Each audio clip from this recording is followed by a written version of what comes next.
you mentioned casitas. When I think of a casita, I think of something smaller.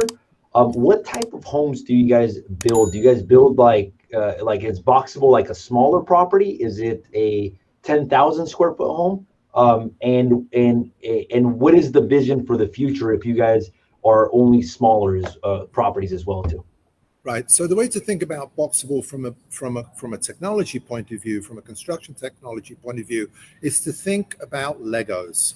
So if we think about the little square Lego, right, we all played with as a kid, and then the rectangular Lego that was the big block that we used to build everything with, and then the one in between that nobody uses, that one. So those three sizes are essentially what we have. We have a square, a Boxable building shell, a rectangular one, and one something in between. So that is the building technology.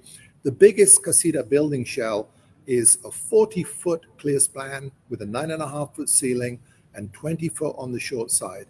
And those can be stacked, connected, offset to build pretty much anything. But that's the building technology. Where we are today as a startup is we need to configure those Legos into a product as a point of entry for the market. Excuse me, I don't know if you can hear that, but my alien cousins are calling me. So I'll just turn that off. Yeah, they're on Mars. Where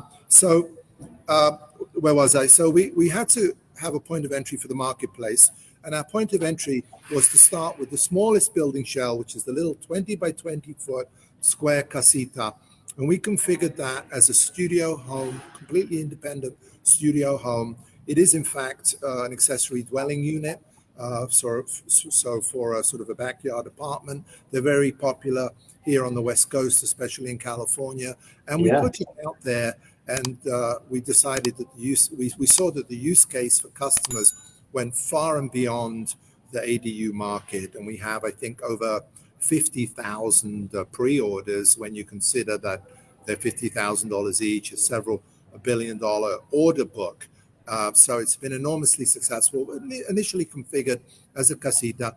And to answer your question specifically, it's 20 by 20, it's about 400 square feet. Perfect, yeah. It's a beautiful home with high ceilings, dimmable lights, 8-foot tall windows, 9.5-foot ceilings.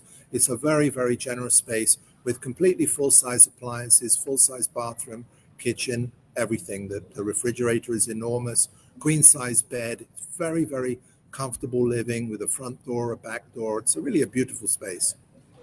That's wonderful. Okay, so it comes out to about 400 square feet. Now, I sort of heard a price. You said something about $50,000. Is that how much that 20 by 20, the entry point for that is? So you could think of us as Henry Ford. That's the only thing we're making right now. We have, as I mentioned, a huge order book. So there is the one and only casita, and it is $50,000, correct? Wow. So that's it. That's probably some of the lowest cost I've seen, because that comes out to what, like 110 a square foot, or what does that come out to in terms of square that's a very interesting question. We are probably a third to a quarter of the price of other folks putting out these backyard ADUs. I have no idea what they're doing. I don't know how they can possibly put those price tags on them. We're right priced.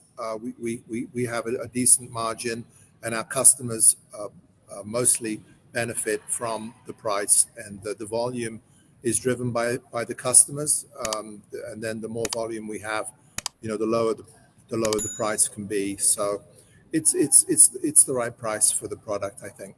So in my market, just so that the consumers get an idea, like in one of the areas, a 400 square foot ADU could probably rent out somewhere around $1,000.